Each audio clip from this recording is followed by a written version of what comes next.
Uncle Mike's Accurizing Blackhawk video. I see a lot of videos on accurizing the cylinders by adjusting the timing, the pawl, the hand, and all that stuff in there, which is fine if you want to take the play out and all that stuff. But the most important thing before you begin with timing, because a loose gun will shoot accurate too, is to correct the bullet chamber jump. You have things that cause bad accuracy in your barrel. Ogive and forgive. Ogive is when your barrel has a problem in the beginning and the bullet enters the barrel, becomes cocked and forced and swaged into the barrel crooked, traveling the whole length of the barrel crooked. Of course, it's not going to exit, even if you do have a good exit crown, it's not going to exit the best because the bullet's warped.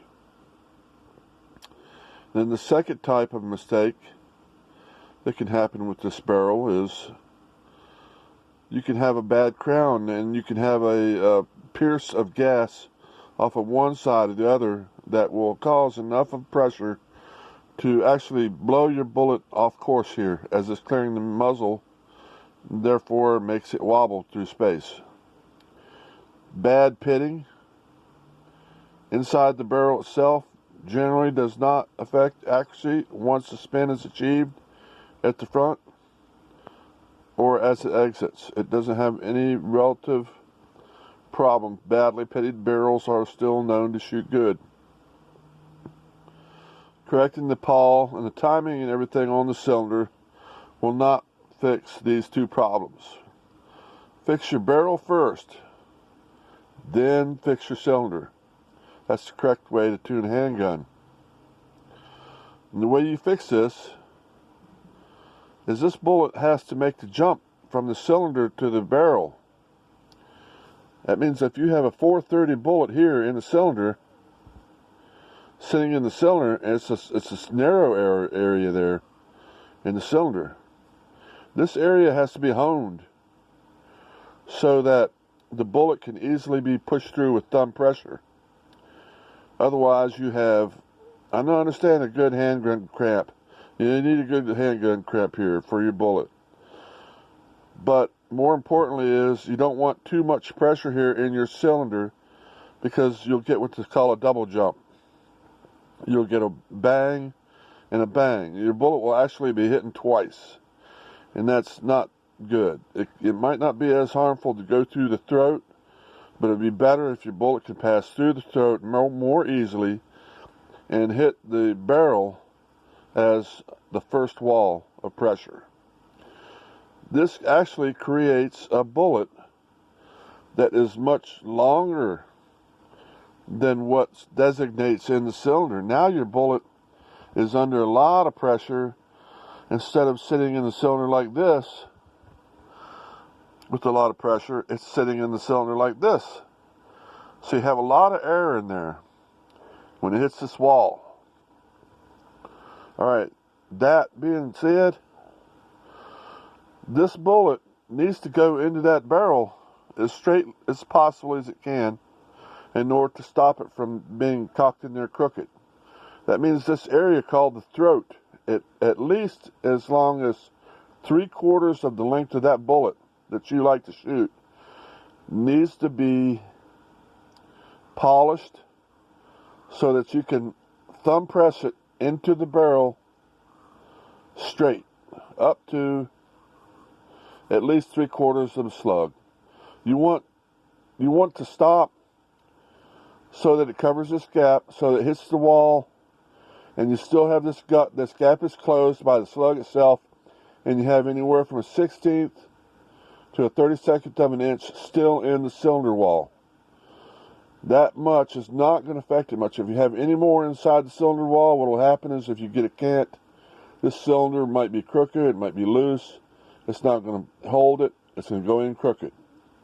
You want at least 3/4 of this slug inside the barrel, preferably with the gap closed, to conserve on your losses from your expansion, from your gas, from your cylinder.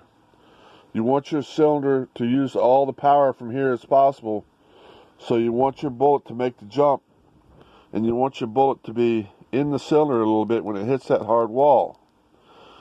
After it goes through and it just passes through the area of this throat that's polished, it will be straight. If this is polished straight, it will be straight. It will finish making the jump into the lands. You'll have gases escaping here.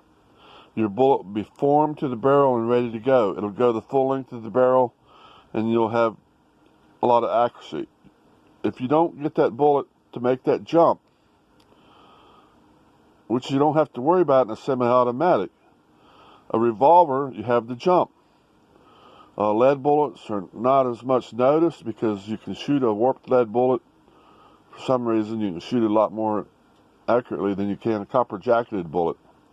But the modern-day copper-jacketed bullets, this area needs to be fixed. If you have a cylinder that's real sloppy, and let's just say your cylinder is crooked, exaggerated to the barrel, that doesn't matter. Just make sure when the bullet leaves the cylinder, it's pushed into the barrel. It doesn't hit the hard wall until it's seated at least 3/4 of an inch in the barrel. It can still make the jump with the cylinder being crooked. Then and as long as your crown is good, you'll still have good accuracy. Now, go back in previous videos. Other people custom work, show how to work on your paw and your hands and all that to correct your timing so it can be closer to what it needs to be when it goes off. There still should be a little bit of play in here just in case to make sure that your bullet is finding the sweet spot when it enters the bore. If you time the cylinder and you push it just a little bit too far over to the right and it's too tight and it's hitting that back end is going to be rubbing back here when it's trying to find the sweet spot. So just give it a little bit. You don't have to be, it could be within 1/1000th of an inch on both sides. It doesn't have to be absolutely positively zero. The gun is going to wear out anyway. You're going to wear a little bit.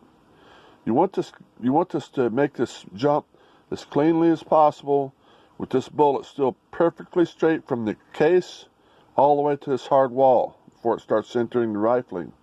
You don't want it to hit this hard wall here and a hard wall here. You want it to pass through the throat, which means 1/1000th of an inch drag or so, maybe a half on each side. So you're not having much drag in here at all, maybe none at all. It wouldn't hurt if you had any at all. You could just push through with your thumb. Here in the throat, you should be able to push it through halfway, almost to 3/4, before it starts to hit that hard wall. And then you'll have your beginning stages of accuracy is from here to here. It doesn't have anything to do with this back here. Sorry to tell you all boys out, everybody out here working with all this and playing with their guns. That's the wrong way. You need to start with the barrel first. Thank you very much. This is Michael's Gun Shop, and have a good day.